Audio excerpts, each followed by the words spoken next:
Welcome back to another construct video, and in this video we are carrying on with our Pokemon game. Now in today's video we're going to do a massive overhaul to the battle system and start setting up some extra systems ready for some future videos. So this is going to be a big one, so let's get started.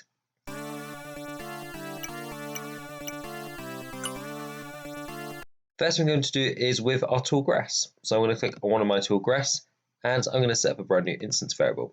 I actually need two instance variables. First one's going to be min level, and I'm going to set that at 1 to begin with, and next is going to be max level, and we'll also set this to 1.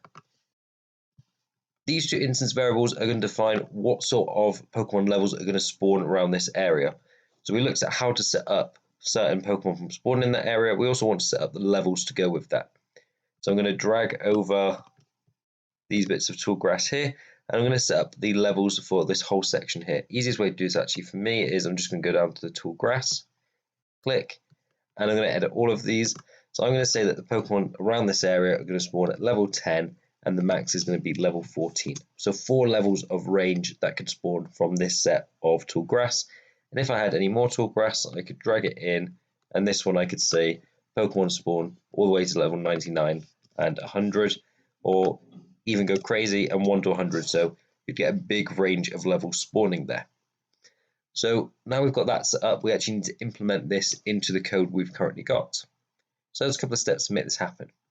First thing, we're going to go to our battle events, and we've got all these global variables for our computer. We're going to add one more.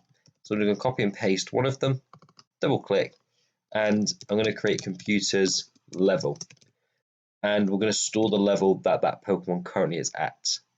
By default, I'm going to set it to 1. We could set it to 0, but again, level 0 is not really possible. We'll set it to 1 for now. Now we've got that, we need to link this to our tall grass. So what we're going to do is go to our world events, and we've got some code already that checks if we're overlapping the grass just here. So all we're going to do is create a new action just at the bottom, and we're just going to use a system requirement, set value, and we're going to set the computer's level. And the two values that we want for this, first of all, we're going to use the round function, and then we're going to use a randomizer. If we don't use the round function, we end up with numbers like 10.57. So round and then random, and our two values for random is going to be the tallgrass.min level and tallgrass.max level. So whichever tall grass we're in at the moment, it's going to get the value from that. We can close both those brackets until your text changes color. So now it's set up, we now have a way to detect what level the computer is going to be. We're now going to go to our battle layout, and we're going to create a new object. This is going to be a text box, and we're going to call this computers level. And if you remember that we set up actually adding the word battle in front to signify the difference, or you can set up folders if that's better or easier if you're on the premium version. So I've got that, I'm going to add my text, and I'm going to put it roughly where I want and resize it so it only fits that gap there. In terms of text, I like to write 100 as my text. Then I know exactly how much room that's going to take up to fit in that gap. It's a very small gap, unfortunately, so you do have to make your text fairly small to get it in that gap.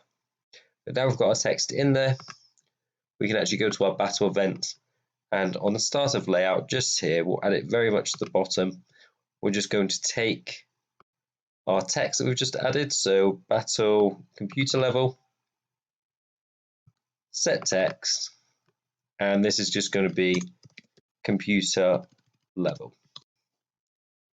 So now if we start our world up and we sort of explore around and get ourselves into a battle, we should have a random level between 10 and 14 for our Pokemon on the other end. We get level 11, so I might need to change that font a little bit to make it stand out a little bit bigger. But we're now dealing with levels, and we're going to take this a step further in our video today to also get that to contribute to attack damage as well. So the higher the level of the wild Pokemon, the more attack, speed, defense stats it will have to compensate for that. Next, we're going to our world events, and we're going to do a little bit of tidying up of some code. So at the bottom, we've got on this first loadout, and we're loading out our Pokemon for our team.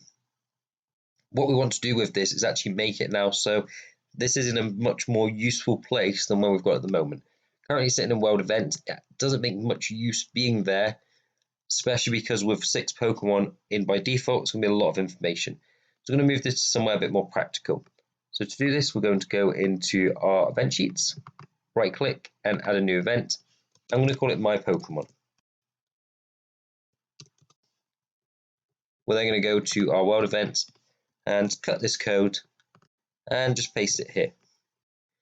So this is now its own event sheet where it's sort of out the way from the rest of our code and we can access it really quickly. Now if we go back to our world events, one thing I didn't realize you could do until quite recently with constructs, if you right click, you can include an event sheet. What this will do is it says that this event sheet contains all this code plus the code from another event sheet being My Pokemon. This means you can have separate event sheets for different stuff and then just bring them all into one event sheet file. This makes writing programs so much easier and so much nicer. This is something I'm going to be using a lot with programs going forward. So now we've got that, we've included the event sheet My Pokemon at the top. Does exactly the same thing, but we're just splitting our code up. We're going to also create one more event sheet, and this is going to be called Pokedex. This is probably the most important event sheet that we've got so far. Doesn't control anything, but it's going to store all the information about every single Pokemon, including their base attacks, their names and IDs, how they evolve, if we've seen them. It's going to contain a lot of information. So when we first set this up, we're going to start with a system requirement, and we're going to do it on start of layout. We're then also going to add another condition, system, and is Boolean set first load. We only want this Pokedex to activate on first load. If not, we're having to go through this information quite a lot every single time. It's going to slow your game down a lot. We don't need to, so we'll just make sure it only happens once. We're then going to go to our objects, add a new object, and I'm afraid it is another array that we need. Arrays are extremely useful in creating Pokemon games. We need them in this, so we're going to create another one called Pokedex. Now for our Pokedex, what we need to do is start by stating the size. It's going to add action, find our Pokedex option here, set size, and in terms of width, I believe it's 14. Height is going to be how many Pokemon that you want, so 151, and depth can stay as 1, because we're only dealing with a 2-dimensional array this time. And just like before, we're going to add a comment to explain what each part of the array is going to do. So I'll just control paste that in from another file. Start off with 0 being the ID of the Pokemon. So again, to find out this information, we're just looking at the animation frames. So these are all the different IDs of the Pokemon. So you know that when we call a certain number, such as 87, we're getting Muck. Then we've got the Pokemon's name. So we've got a name to reference them by as well. We've got the base HP. So how much health have they got? Their base attack, base defense, speed, their moves. So all 4 moves that that Pokemon's got. And at this stage, each Pokemon's going to have a set of 4 moves, and it doesn't matter what level they are, they're always going to have that same 4 set of moves. Eventually, we might look at how to change the set of moves for different Pokemon, but Charmander will always have the same 4 set of moves, whether he's level 1 or level 100. And I think that's absolutely fine for this program at this stage. We've also got if we've seen them, if we've captured them, and something we'll look in the next video, actually evolving our Pokemon, so what it evolves into and what level. So a lot of information needs to be included, but the good thing is we can take this here for My Pokemon, and a lot of this is exactly the same. So if I copy and paste this and bring this in, we're just going to right click and replace object, and we're going to replace it with Pokedex. So these are exactly the same, except from HP and max HP. Everything else, attack, defense, speed, are all in the same slot. So it's the moves 6 to 9. So all we're going to do is go through and just add these values. So first one is going to be the Pokemon itself. So let's say if I want to set up something like Bulbasaur, I think he's 0 is his ID number. I'll then set up his name. So down here would be Bulbasaur. And then the next one is going to be base HP. Now these values are going to be fairly low because we're going to times the level by it. So you're looking between 1 and maybe 10 for each of these values. So base attack will set to about 2. Then we've also got stuff like base defense. So we'll make this a little bit bigger, 4. Then speed we'll do this about 6, and then your attacks. Now for your attacks, because the Pokedex is going to be also working for the CPU, we need to make sure that all 4 of these attacks have a value. So if we're taking something like Bulbasaur, we might want to make sure that Bulbasaur's always got the same attack and just uses Razor Leaf. That's fine, we just copy and paste that 4 times. If we don't do this, the computer will freeze and not be able to move, and we don't want that. We want the computer to always be attacking. So make sure that all your moves, even if it's just the same move repeated, and I'm just going to get rid of that, so it's the same, they're all filled in. So that's the most important bit there. The rest of it we can fill in really, really quickly, so we now need to see if it's been seen or not. So I'm just going to copy and paste this. Value is going to be 10. Now, there's no true or false. You see, if I type in true, nothing comes up. So in terms of seen or captured, we're just going to do 0s and 1s for now. So 0, it's not being seen. 0, it's not being captured. Just move this up to 11. 12 evolves to. Now for this one, this is just going to be the next index value. So this evolves into number 12, it evolves into Pokemon number 1. So again, that's just going through this again and going, okay, it started at 0, it's now moving to 1. And then Ivysaur, if I was set this up, would then go to 2. And then if you're wondering what we do about something like Venusaur being the next one, all we do is we set one of these values to an obtainable value. So if I want to make sure that a Pokemon wouldn't evolve, I could set this to 101 or -1, because we'd never reach that value, it'd never evolve. So for now, we can evolve, so I'll set that to 16. So you can start to see why this is a little bit confusing. We are laying the groundworks now for what the rest of the game will be. This bit is long, it's tedious, it's going to take a long time, but if you would set this up for every single Pokemon, your game will now just work. And once we implement the next bit we're going to do, this is all working and we can just keep adding and changing Pokemon as we will, just making sure that the ID here matches the ID here. Really, really simple system. A lot of work to put in though. So final thing I recommend is we add one more comment and we give this Pokemon a name at the top so we can quickly see the difference between Pokemon. So if we carried on, we could add one more here. Now, what you are going to need to do is make sure this is set up for every single Pokemon that you can wildly encounter at the moment. If you don't do this, you're going to break the next bit of code that we'll talk about in just a sec. So for me, I'm just going to paste in my other values. So I've got a Nidoqueen. So again, I've set the ID, the name, all the stats that it has. So again, read your comment in order. So it goes HB, attack, defense, and speed. And again, all of these will be multiplied by the level. The move I've just gave Razor Leaf 4 times because I haven't got many moves set up. And then it doesn't evolve into anything, and we haven't seen it. Okay. Psyduck, same again. It's value 53 in my animation frames. Name Psyduck. This is all its stats from HP all the way to speed. It knows the move Bubble Beam, Bubble Beam, Bubble Beam, and Bubble Beam. Again, you could have up to 4 moves, and you can have some repeats. We've not seen it. We've not caught it.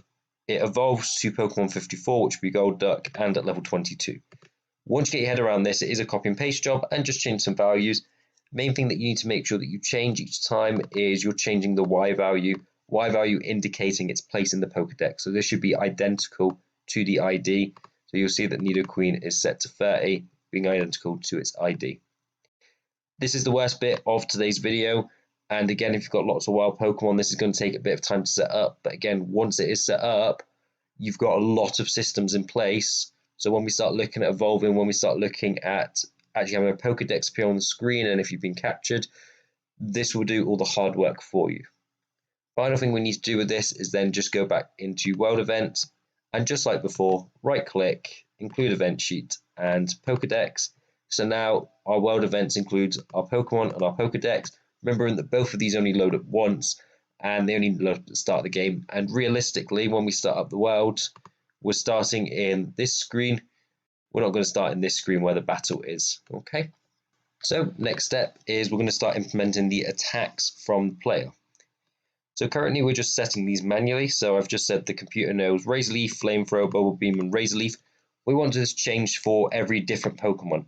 So if we've got something like my Psyduck, it should only know Bubble Beam. If a different Pokemon comes up, different moves we put there. So we're going to take this first one. X and Y is going to stay exactly the same, but we're just going to change the value, and this is going to be Pokedex dot at, and we want the value 6 to 9. So the first one is going to be value 6 for the first move, and then it's going to be computers Pokemon to get the Pokemon ID for the computer, which we'll look it up in our Pokedex table. We then just need to repeat this a couple more times. So actually I'm just going to take this line of code and copy it 3 more times. But each time I'm just changing the value of 6 to 7, then 8, and then 9. So we're looking at all 4 slots instead of just that first slot of attacks. And now we've got those attacks that work for that particular enemy type. So again, if it's a Psyduck, it will only know Bubble Beam now, and a different Pokemon comes on screen, it will know different attacks. So I said it's quite a long one today. We've got more to do. Next thing we're going to go is go to our battle Pokemon, and we're actually going to create some instance variables. We could do this as global variables, but actually we've got quite a few already, and it makes more sense to put them here. So what we're going to do is we're going to set up max HP. We don't need to worry about normal HP because we've got that as a global variable, and that makes more sense as a global variable. We do want attack. We do want defense. And we do want speed. I'm going to store all these values for our computer, and we also want to do the same for our player. So we're going to edit instance variables. And for this one, we want just attack, defense, and speed. We're not going to worry about max HP.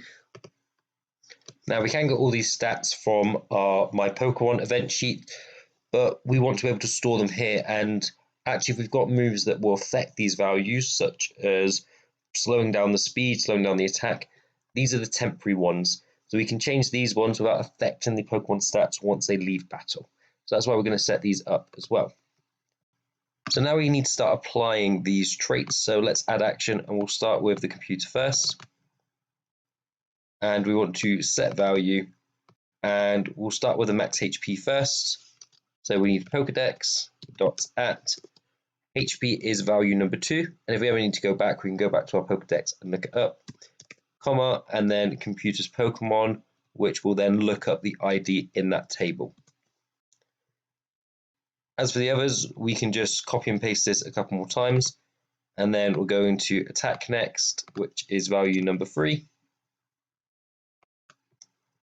Then up to defense, which is value number 4. And then up to speed, which is value number 5. Now what we need to do is set up for the player as well. So we can just go down to our player, scroll down, set value, and we'll start with attack. So this is going to be my Pokemon dot at, and we've kept these exactly the same. So 3 will be the attack, and then it's going to be current Pokemon. So which current Pokemon have you got in at the moment? Just like before, I recommend just copy and paste these another 2 times. And we're going to get the defense. So this will be value 4. And then finally, we're going to get the speed, which will be value number 5. So now all these traits are set for our Pokemon, and we can start using these calculations. Only problem we've got at the moment is if we look at our Pokedex, our values are very, very low. We've got 3, 2, 4, and 6, compared to my Pokemon, which have actually got some slightly better stats. So we need to actually factor in the level now. So let's go back to our computers Pokemon, and all we're going to do is times this by computer level. So we'll take this and we'll just copy and paste it. Now this is going to take some balancing because it's not exactly how it works normally to get this working. There's a bit more calculation involved. I want to keep these videos really, really simple, and it might be just a case that when we evolve our Pokemon or when they level up, we boost their stats a little bit more than normal to compensate. But that's all set up now. We've now got the computer's max HP, attack, defense, and speed, as well as our attack, defense, and speed, which we can now start applying to our battles. Next, we're going to fix the computer's health. You see that we've set our health already to our max health stat. We're just going to do this the same with the computer. And what I recommend is actually just taking these 2 values, and we're going to put them right near the bottom, because then we could do the same with the computer.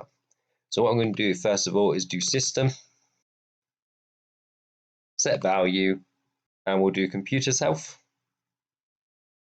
We can now just do battle, Pokemon, and then computer, dot, and then I call it max HP. So we can get their max HP straight from there. So we've set in the health at default. So we've got the max HP. Now we do need to set the max HP at the start so the bar's in the right place, but we need to fix this bar. I said in the last video it doesn't matter, but actually this has got a few problems that we do need to fix. So let's fix these now so it's correct. So first of all, the value should be 141 for each one, and then we should divide the max health times the player health. That works absolutely fine. What we do need to do is also add a clamp to this. So we're going to take in this first value, then hit comma, then 0, and then enter a really absurd value. Main reason for the clamp is when we've got our green bar, if it goes below 0, it will actually go the other way. And if you take such a large attack, if you're a level 100 Pokemon, you're attacking very low level Pokemon, that bar will actually go so far to the left that it will now be visible on screen. We don't want that. It's going to add that clamp in.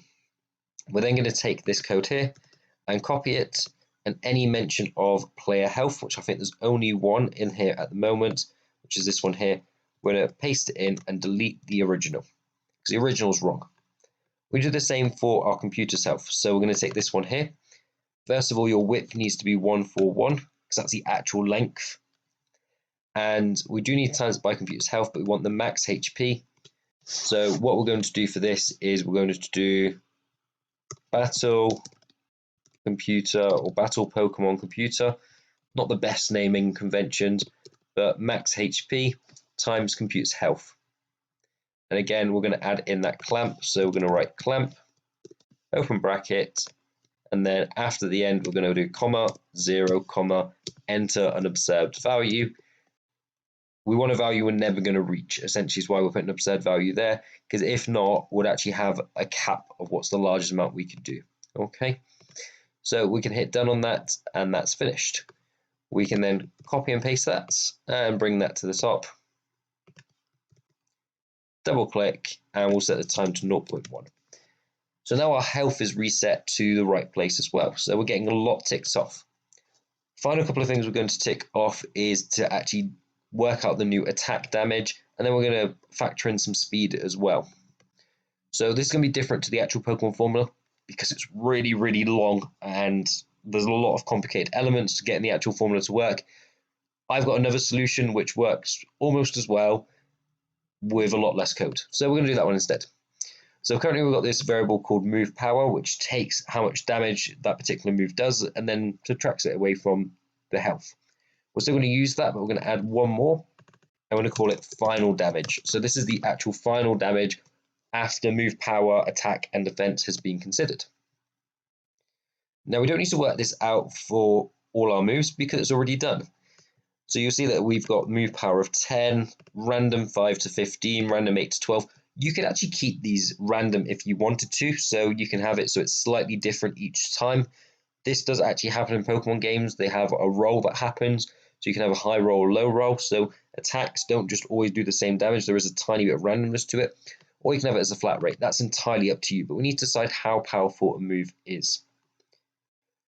The rest of the code is actually going to happen down here where we subtract move power from computer's health. What we're going to do is we're going to add a new action first of all. This is going to be a system action, and we're going to set the value of final damage. So now we can calculate our final damage. So we're going to do open bracket. I'm going to start with the move power. So how much damage is that particular move doing? We're then going to times it by our Pokemon's damage. So battle Pokemon player dot and then attack. So let's say that our move power is 10, our attack damage is 10. This will do 100 damage. However, we want to take defense in consideration. So we're actually going to divide this final value by the opponent's defense. So battle, computer, or battle Pokemon, computer. This is why we have good naming conventions. Dot defense. So let's say the defense is 5. So we're doing 100 damage. We divide it by that 5. So the final damage is 20. So we hit done. And we're just going to move this up to before we subtract from computer health. And instead of subtracting the move power, we're going to do final damage. Done. We just need to repeat this once more.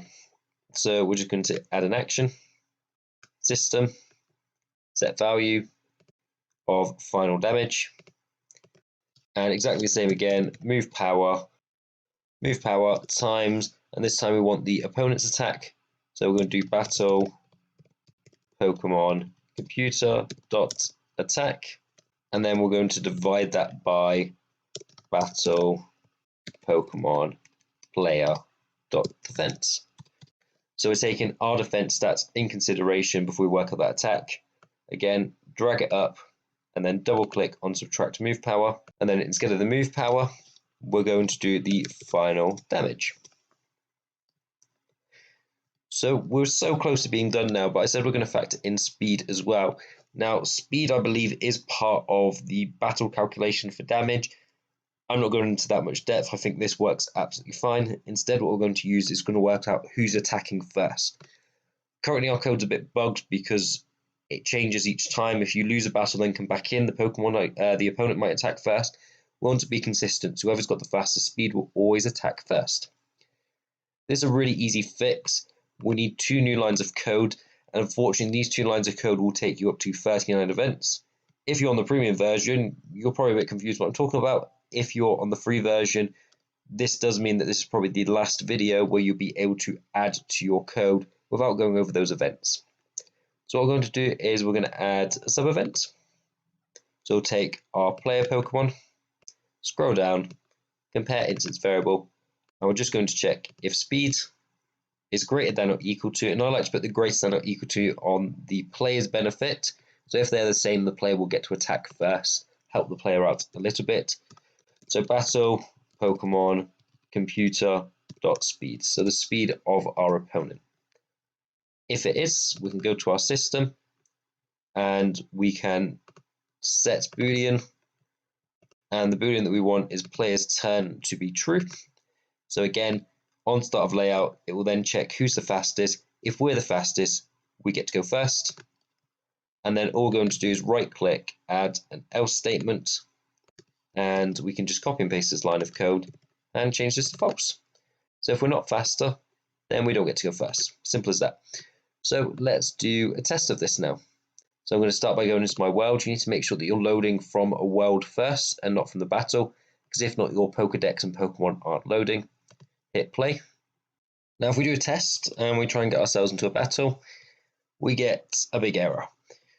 Now I've already had a look and investigation into this error, and it's like really small and really tiny. I want to show you how to fix this, because if you follow this tutorial in the same way, you would come across the same error. And all it is to do with my Pokedex and my Pokemon. For the my Pokemon code, we only do it if it's on first load, and the moment we do, we set first load to false. This means our Pokedex can't start because it's also checking for that first load variable. All we need to do is go back to our world event and make sure these are swapped over. So our Pokedex loads up first and then my Pokemon. If you do all of that, however, it should be working.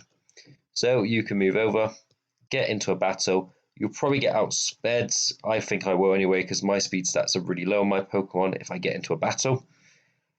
Might need to update the chance rate on this. There we go. So I've been outsped, so I don't get to go first. I've had some damage done. I've upped my defense stats by quite a bit. I can then choose my move to attack back with. And I've only done a small bit of damage, so I need to also up the attack stats.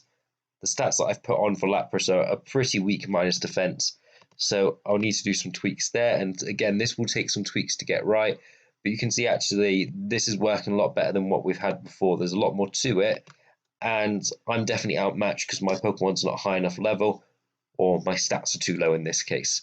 So I've lost, and it takes me back to the main menu. So that's it for today's video. We've done quite a lot adding to it. So now you've got a Pokedex that you can keep adding to. And again, you can start to see how we'll start adding stuff like, have we seen a Pokemon? Have we captured it? Has it evolved? And all that information. but more importantly, we've overhauled the battle system by quite a lot now. So it's no longer a case of, has my move randomly got more luck than yours? It's all about the Pokemon's attack stats as well. Let me know if you're enjoying this series. Please give it a like and subscribe to the channel if you're not already. I'll also make this code available because there's quite a lot of code to go through today. So if you want to download a copy of this code, it'll be in the description. I'll see you in the next video.